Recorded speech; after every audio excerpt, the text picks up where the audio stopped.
ছিল, কতটা কাজ হয়েছিল, কত টাকা এখানে দেওয়া হয়েছে তার কোনো তথ্য আমার কাছে আলাদা করে নেই। তবে যেটা আমি শুনেছি যে এখানে কয়েক কোটি টাকার দুর্নীতি হয়েছে। পাইপ লাগানো হয়নি, পাইপ কেনা হয়েছে, সেই পাইপ অনেক পার্টি বা নেতার বাড়িতে পাওয়া গেছে এবং সেখান থেকে বিক্রিও হয়েছে। তো এই যে সোনা ব্যাপারটা আমরা দেখতে পাচ্ছি বা জানতে পাচ্ছি, এর সঠিক তদন্ত হবে, আগামী দিনে আমাদের সরকার করবে এবং তাতে যদি চেয়ারম্যানও জড়িত থাকে তাকে তার উত্তরদায়িত্ব নিতে হবে। অবশ্যই উচিত, আমি মনে করি তার পদত্যাগ করে দেওয়া উচিত। সে কী দায়িত্ব নিয়ে বসে আছে? এত কিছু দুর্নীতি, এত কিছু ঘটনা, মানুষের এত ক্ষোভ, তাদের সরকারকে সরিয়ে দিয়েছে, তারপরেও তারা পদ আঁকড়ে বসে আছে কেন? তাদের উচিত সাহায্য করা পরবর্তী সরকারকে।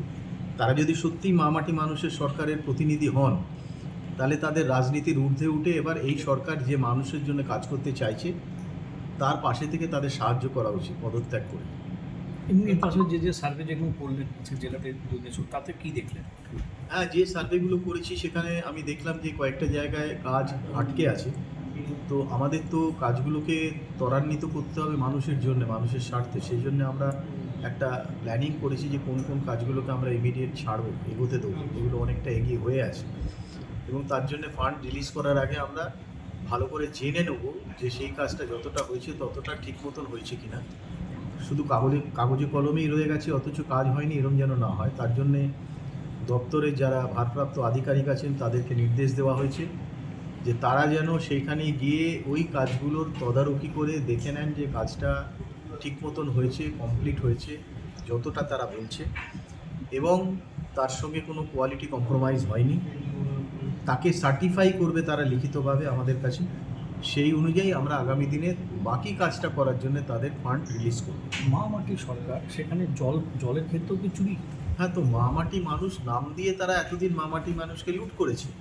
তো সেখানে জলের আরেক নাম জীবন, সেটা তো তারা জানে না।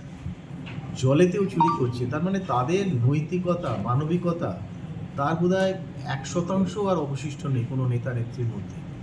যবে থেকে আপনি দায়িত্ব নিয়েছেন এই ডিপার্টমেন্টে, তাতে মানে কতটা চুরির সংখ্যাটা কত জায়গায় যেতে পারে? কয়েক হাজার কোটি টাকায় যাবে, আপনারা একটু অপেক্ষা করুন না। অনেক অনেক বড় চুরি হয়েছে। তা নইলে সরকার কেন টাকাটা আটকে রেখেছে? তারা দেখেছে যে চুরি হচ্ছে, কেন্দ্রীয় সরকারেরও নজর রয়েছে। এটা মাননীয় প্রধানমন্ত্রীর একটা ড্রিম প্রজেক্ট। মাননীয় মুখ্যমন্ত্রী এর ওপর জোর দিয়েছেন এই কাজটা ঠিক করে করতে হবে এবং এই জন্য দায়িত্ব আমাদের দিয়েছে। জল জীবন মিশন প্রকল্পের এই যে যারা ঠিকাদার, যেটা কাজ নেই, তারা বলছে তারা টাকা পায়নি।